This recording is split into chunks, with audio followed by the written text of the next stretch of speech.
In the last two demonstration classes, we discussed all these things. That is introduction to Visual C#.NET. That was my last class.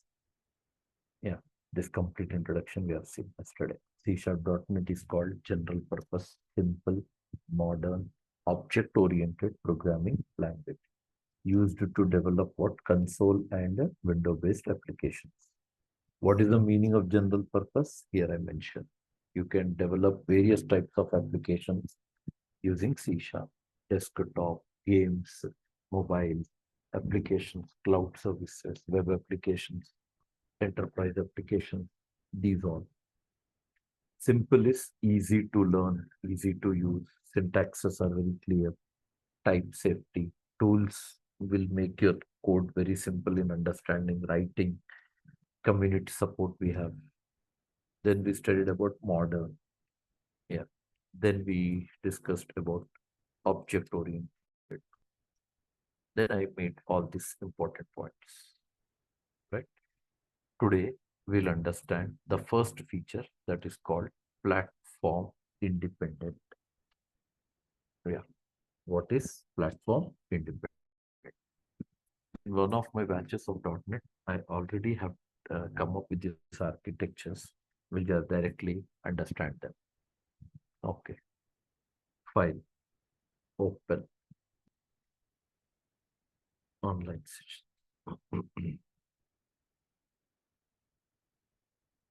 Here. Platform independent. Yeah. And what you learn in this architecture is, in this architecture is here. .NET application, which is developed either with C#.NET or it is developed with VB.NET. In my introduction class, I said that two languages are there. Actually, Microsoft introduced 4, but among those 4, people prefer only 2, I said. C# and VB. The remaining languages are little complex, I said. Okay. So C#.NET and VB.NET. And whenever you write a program in C#.NET or in VB.NET, that program which you write is called source code. So indirectly you can say program written by us. Program written by us is called source code. Whichever language, C#, VB, C, C++, Python, Java, in whichever language you write a program, that program is called source code. Okay. And after writing that source code, you hand over that program to language compiler. If your program is written in C#.NET, hand over it to C#.NET compiler. If your program is written in VB.NET, hand over that program to VB.NET compiler. If you are writing a program in C language, you hand over to C compiler. Every language will have its own compiler. That is the reason I said here, language compiler. Okay. Now, whether it is C#.NET program or it is VB.NET program, both programs, when you hand over to compiler, compiler will generate one special file. And that special file is what you call assembly. That file is called compiler generated file is called assembly. Yeah. And what will be the extension of that file? Any of these two. Either you'll have .exe or you'll have .dll. .exe or .dll. Exe is executable. DLL is dynamic link library. Dynamic link library. EXE or DLL. Okay. And now this EXE or DLL, which is generated by compiler, it is going to hold one code. That code is called CIL code. That code is called CIL code. Yeah. Common intermediate language, CIL code. Who generates this code? Compiler. Where does it store that code? In assembly. What will be the extension of that file? Either .exe or .dll. Exe is called what you said? Executable. DLL is what you call, you said, dynamic link library. And remember one more thing. I'm not talking on all that stuff at this stage because assembly, when I say assemblies are of types. Assemblies are of types. Yeah, we have something called, private assembly. We have something called public assembly. We have something called satellite assembly. Types are there.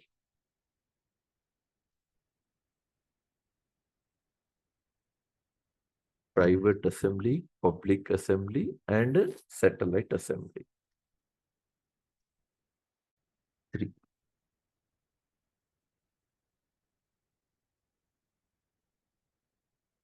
Assemblies, one separate topic is there in my coming classes. At that time, I'll explain you. At that time, I'll explain it. Yeah.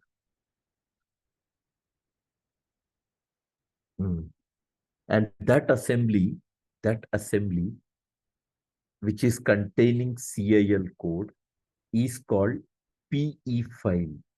That file is called, another name for it, PE file, portable executable. What do you call that as?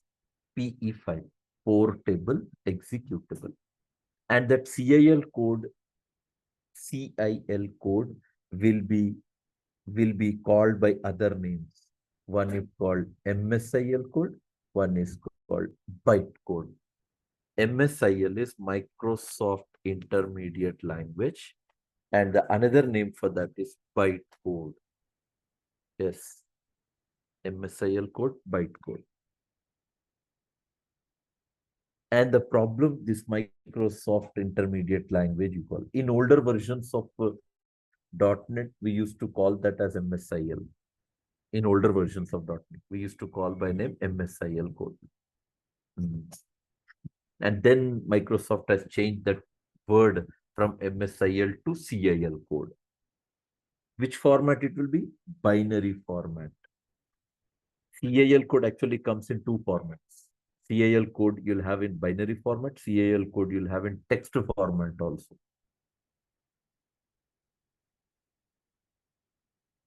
You understand what I'm saying, right? Compiler creates assembly, and assembly contains CIL code, which is in binary format. That is called PE file, portable executable.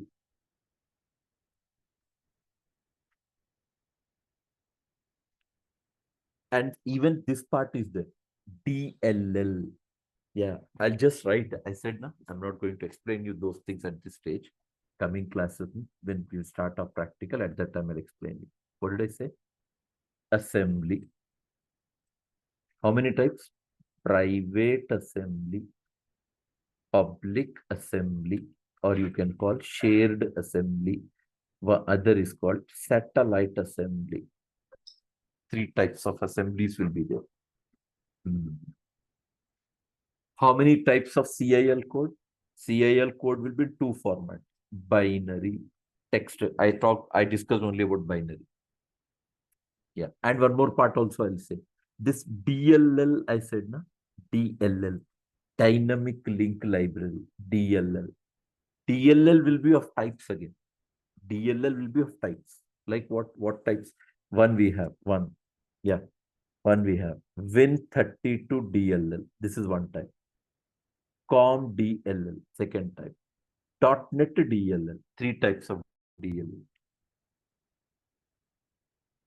That is what my concern. In each introduction classes, you cannot understand all these things. But I didn't mention, so I said those points. Okay, just for reference. Coming classes, assemblies, one topic is there. At that time, I'll explain you. And again, what you find is this CIL code, which is generated by compiler, the problem is no operating system understands that code. Windows cannot understand CIL code. Linux cannot understand CIL code. If you have Mac operating system, even Mac cannot understand that CIL code. That is the reason I mentioned this.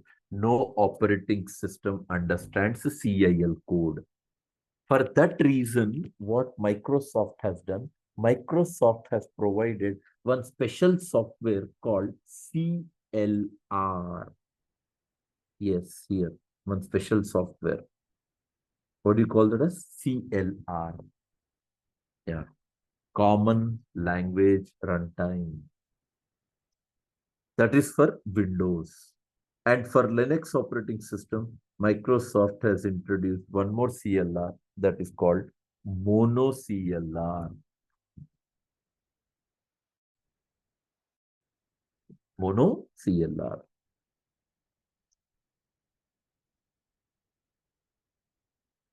And this is the approach. CLR, which is generated for Windows, Linux cannot understand. And Mono CLR, which is actually developed for Linux, Windows cannot understand. Windows CLR, only Windows can understand. Mono CLR, only Linux can understand. Yeah. That is the reason why CLR is called platform dependent. CLR is called platform dependent. And what is the role of CLR? CLR will take responsibility to make this CIL code understand to operating system. CLR will take responsibility to make CIL code understand to whom? Operating system. And what is operating system's understandable code is called native code. That is called machine language. Native code or machine language. Then in this total architecture, who is platform independent? This is the story. CIL code. This code you are giving to CLR. CLR makes it understand to Windows. Same CIL code you're giving to Mono CLR. Mono CLR makes Linux understand about that code. It means CIL code makes .NET application platform independent. That is the concept which we have been made available to understand what is platform independent. Yes. Yeah, everyone is clear on this part. You haven't still any questions to ask me, go ahead, please. If not, I'll take up second architecture in this. Yes, please. Yeah, any queries you have? Ahmed, is this clear for you, Ahmed?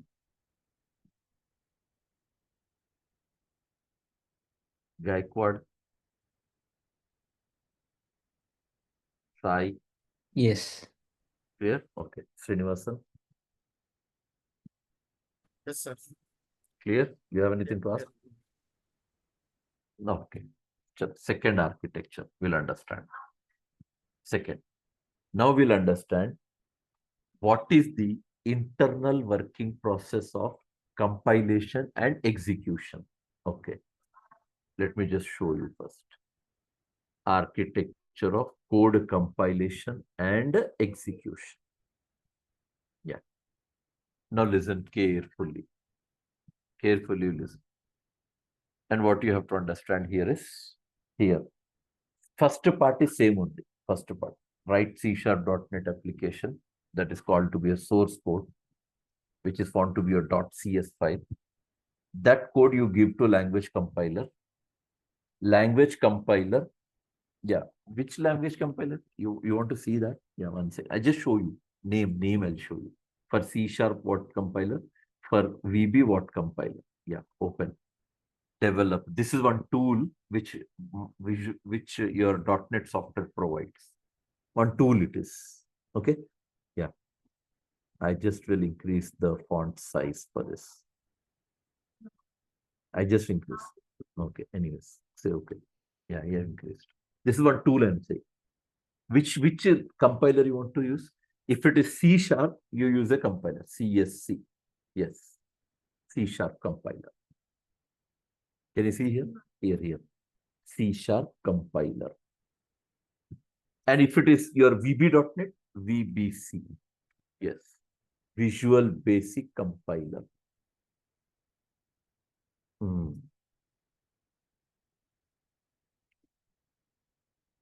VBC for VB compiler. CSC for C sharp compiler. Yeah, software provides them. Yes. What will happen? You give whichever language you develop the code, you give that code to language compiler. Language compiler generates what you said, assembly. And remember, assembly contains 4 components. I won't explain them. I'm just saying you component. What component? One is called assembly manifest. We don't know what it is. I'm just saying assembly manifest. Second component you have is called CIL code, which will be in binary format. Plus, it contains metadata. Oh, this is quite a very important topic for us. This one. Metadata. Very much important. No project will be completed without this topic. Without this topic. No project. Even I am going to have at least 2 to 3 sessions on metadata. Yeah. Most important part. Most important. We call that topic. We call that where we study about metadata. The topic is called reflection. Another name we have introspection. Reflection, or you can call introspection. Metadata. Yeah, coming classes mein under object-oriented programming, I'll cover it. And fourth one is called resources. Every component we are going to learn, every component. We cannot skip that because that is compulsory topic. It's 100% required for a developer. Okay, that is all happens at compilation. Now, once your compilation, that exe or that DLL file is generated, you hand over that to CLR, that assembly. Assembly you hand over to whom? CLR. Yes, Common Language Runtime. Common Language Runtime. And remember one more point, CLR, this CLR internal contains, I'm talking about this one, CLR internal contains approximate, I'm saying, around 11 to 12 components. How many? 11 to 12 components will be there inside CLR. In that 11 to 12 components, there is one component by name called JIT compiler.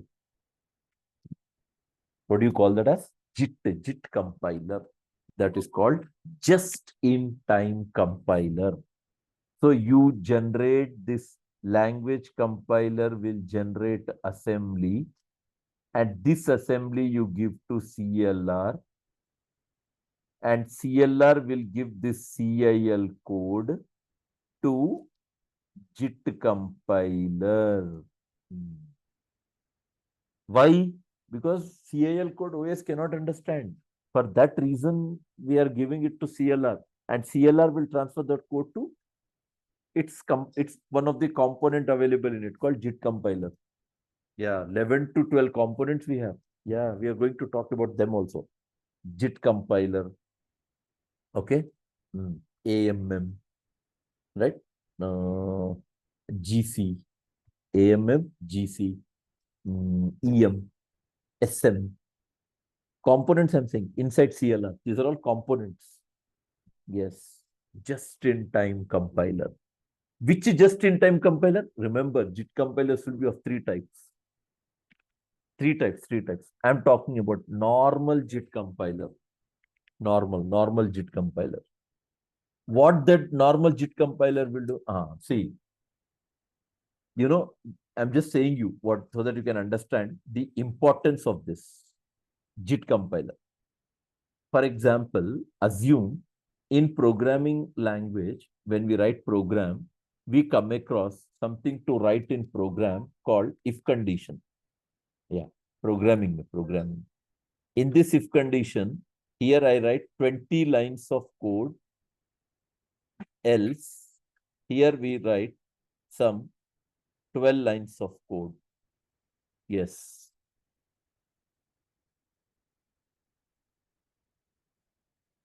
Yes, if condition. And when it comes to if condition, this is a speciality. If condition when works, either it works with true block or false block. Never both are executed. Because condition may be either true or condition may be false. Never condition is true, false. Either true or false.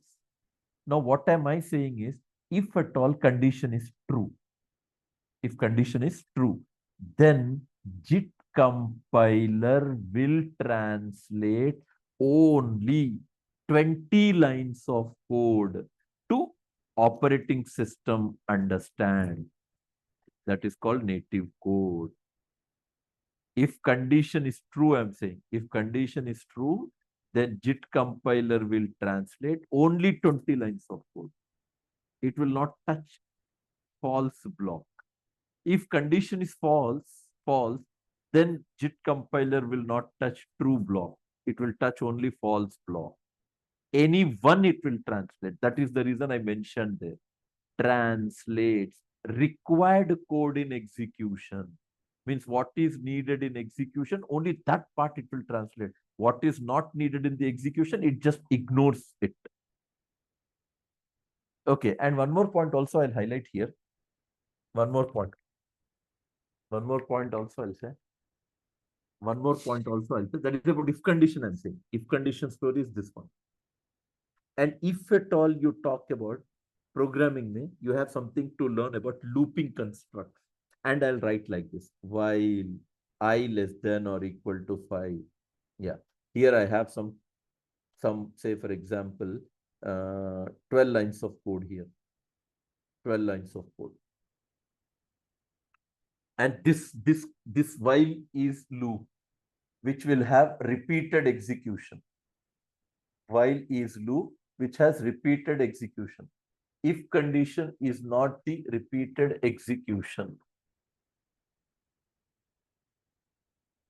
If condition is not the repeated execution. If condition is one-time execution, either true or false. Either true or false. What about while loop?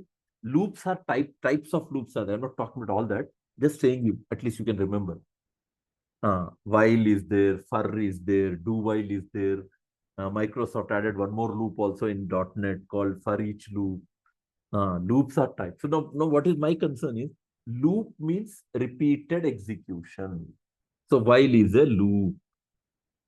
How many times it will repeat? 5 times. And JIT compiler, Microsoft has designed in such a way, it's quite, you can call, a very much intelligent component. JIT compiler is an intelligent component. Why? Because what JIT compiler will do, for example, this condition has become true. This condition has become true. Okay. How it becomes true? For example, I is 1. 1 less than or equal to 5. True. So what JIT compiler will do? JIT compiler translates these 12 lines of code to native code. And that native code, even it will store into buffer. The 12 lines of code, which is converted to native code, it will store into what? Buffer. For what? So that it can have reusability. Yeah, first time true, translated 12 lines of code into buffer. It will translate and stores in buffer. Remaining 4 times. Remaining 4 times. Remember that translated native code will go with direct execution. Will go with what? Direct execution. JIT compiler will not do same task again and again, again and again, again. No. They didn't design JIT compiler for that reason. JIT compiler work is of that kind. Quite most important, you can say, a component or a compiler which Microsoft has designed to translate only what is needed, and that too one time it will translate.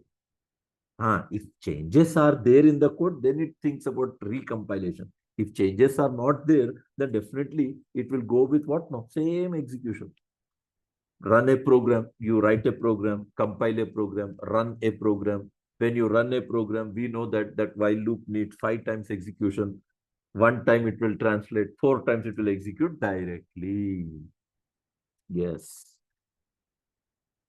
And how many types of JIT compilers are there? 3 types. Normal JIT compiler, pre-JIT compiler, econo-JIT compiler. Which compiler I was talking about? Normal. Compiles required code in execution to native code. And stores in buffer or cache memory. That's what I was saying just now. Pre-JIT, this is one more compiler. Compiles complete CIL code. Oh, this is not like normal JIT. Normal JIT translates required code. Pre-JIT will translate total CIL code. True, false, it's immaterial for pre-JIT compiler. True also it will translate, false also it will translate. Total CIL code it will translate to native code. So obviously pre-JIT is going to have much memory because of unnecessary or that code which is not needed in execution. That also it is translating. Econo-JIT, that is economic JIT compiler. You read as econo-JIT compiler. Economic it is actually. And what it will do? Compiles required CIL code to native code. But the problem is that code is not buffered. But the econo-JIT also will have wastage of time because it is not buffering. If I want to have 5 times execution, it means that econo-JIT compiler has to translate 5 times. That is a wastage of time because buffer is not available.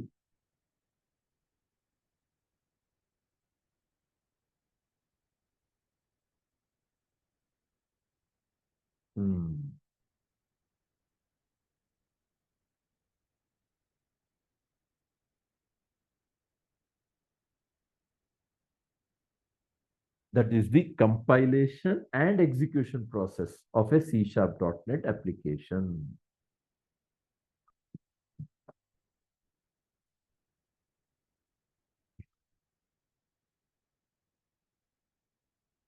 Yeah, Sai, is this clear, Sai? Did you understand what all I said now?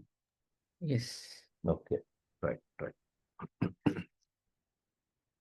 Ahmed, Gaikwad, Srinivasan. Yes, sir. Okay, right. Now, before I go, one more part we'll discuss. That is what is called reverse engineering in .NET. What do you call that? Reverse engineering in .NET. Yes. Yeah. For example, assume a program. Say this is the story we have. Yeah, let's assume like this. So, a IT company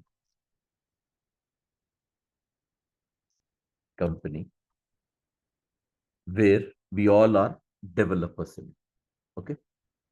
Say, let me give one. Say, for example, here, Ahmed, okay, one developer. Gaikwad is one developer. Sai is one developer.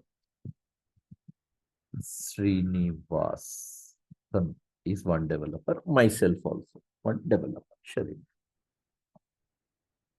5 developers. We all are trainees. We are all in training in this IT company. So we are not developers. We are in training. So we are trainee developers.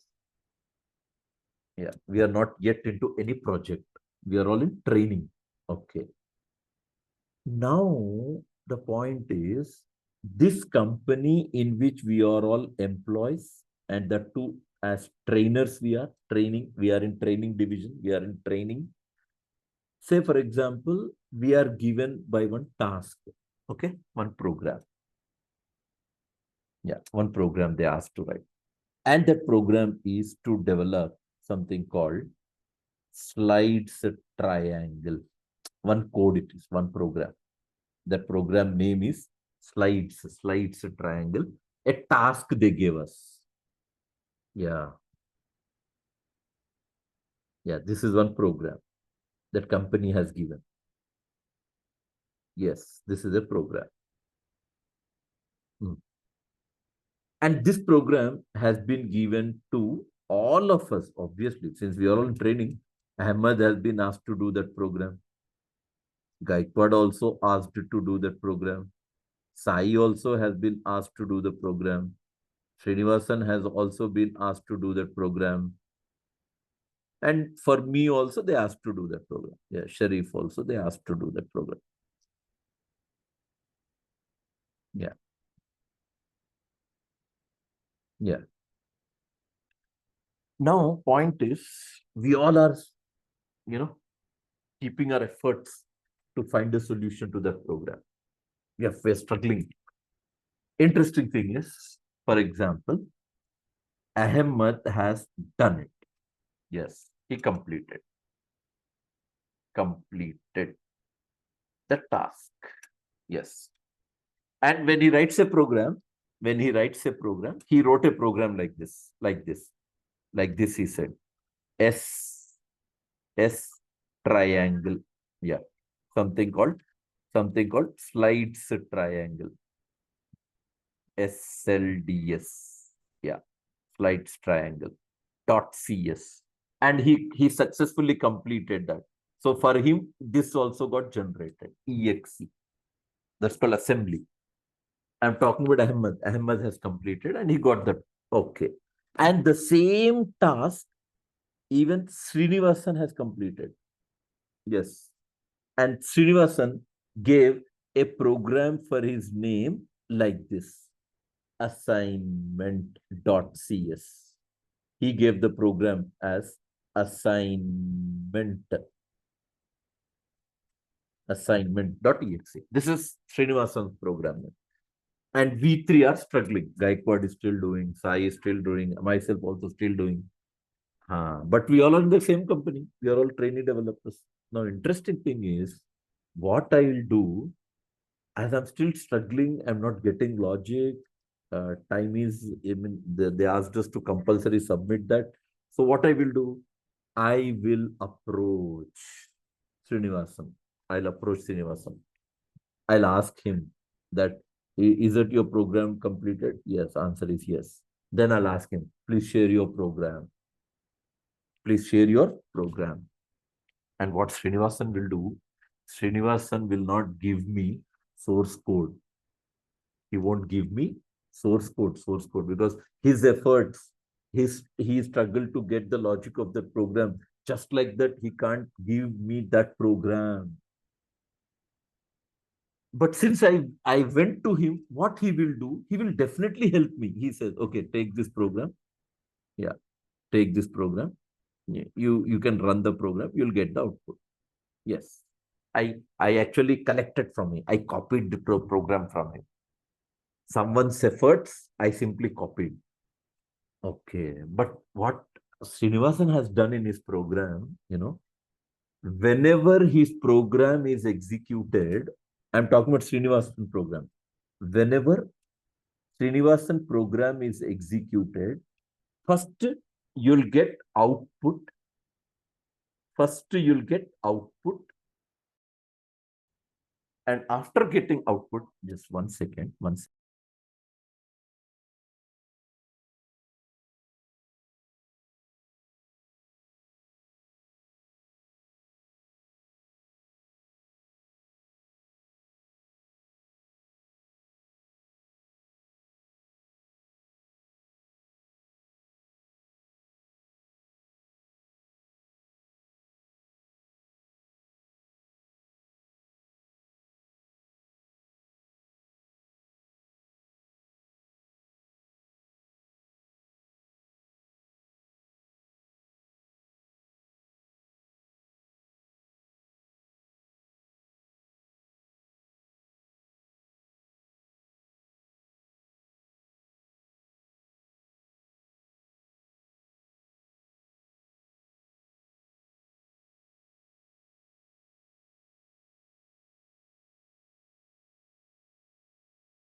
So now what I do, I went to what when Srinivasan program runs, what that program will do, he whenever he runs a program, he'll get output, and last May he has written one statement for his understanding. He has mentioned a statement in his program like this: program developed by Srinivasan.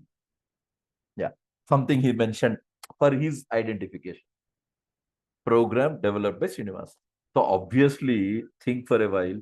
If I run his program in my machine, program output will come. But along with that output, I'll get his name. I'll also get his name now. It is very clear. Program developed by Srinivas. But actually, I'm executing the program. Then easily people can catch me now. It's very clearly it resembles the output resembles that I have copied that program from someone else. I've copied the program from someone. Yeah. So we have one process here. What I can do, I simply apply one logic. Yeah. Obviously, that logic is not an intelligent logic. I mean, it's kind of cheating, and I'm doing a cheating here. Like what? What I will do? I'll collect exe file from Srinivasan. Okay. And we have a facility.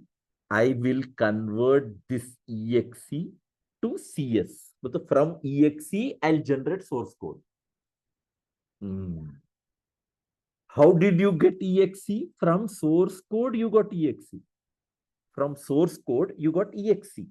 And now what am I doing? From exe, I'm generating source code, but I'm doing reverse process. I'll convert. Exe, I'll convert to CS. That Srinivasan is not aware. But I'm applying extra logic in this, that I'm converting his exe file to source code. And in source code, his name is there, program developed by Srinivasan. I simply remove Srinivasan. I'll put my name as Shareef.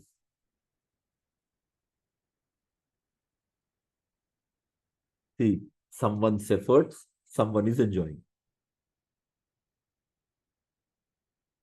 Without applying logic, without putting any effort, simply reverse process I'm doing. I opened his program, converting it to CS file, and after that, I opened the program. Wherever his name was there, program developed by Srinivasan I removed, I placed Shareef. Bas over. Now if I run my program, I'll get output, and now I'll get my message, program developed by Shareef. Then what is the security you have? What is the security you have? People can easily cheat your program. People can easily copy your logic of the program. For that reason only, Microsoft has. Acha, how do you do this process? Conversion process. Source code to exe, source code .cs to .exe, compiler will do. Compiler. And exe to source code, .NET software provides one special software by a name called IL DASM. What do you call? IL. I'll just show you. It works for us. Open. Simply write IL DASM. Intermediate language disassembler. Yes, there is a software. You want to see how it runs? Yeah. At least a help kind of thing will see. IL DASM. Yeah. Something got opened. We don't know what it is. I just executed. You can see here. IL DASM. Intermediate language disassembler. Yeah, you'll experience this. Definitely. I'm going to show you. For that reason only, Microsoft has introduced one tool called .fuscator. And whenever this tool is available in your machine, people cannot do reverse engineering. People cannot do reverse engineering. because this tool will create some additional code in your assembly and it will indirectly restrict reverse engineering process. In that way, today we find .NET application is secured. Here, exe, API you call, ILDASM converts CIL code to CIL code text. After that, you make changes here. Again, after making changes, write those changes. Again, convert. For that, again, one API is given. ILASM, intermediate language assembler.exe. That will write the content from CIL code text format to CIL code binary format. Yeah. We'll see. Practical, I'll show you about it. Practical. Yes.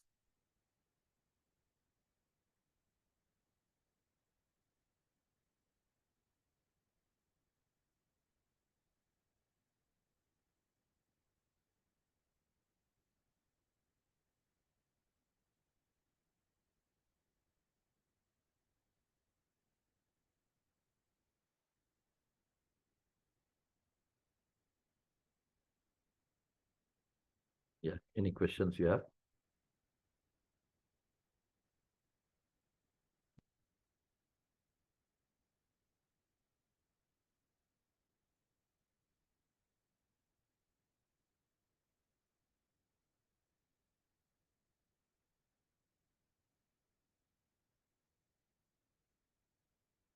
I said no question. No question? Clear? Okay, right. Yes.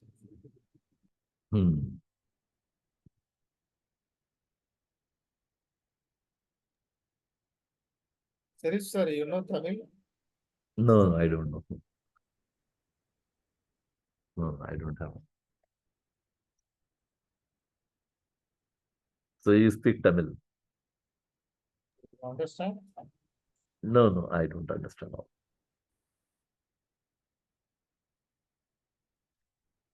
Because I am in Chennai, that's why I asked. Achha. One of my student, what is his name? Uday. His name is. He's also from Chennai. He completed from me SQL DBA. Yeah.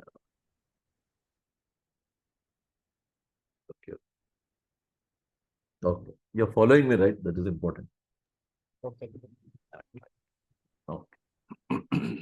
Yeah. This is what we have.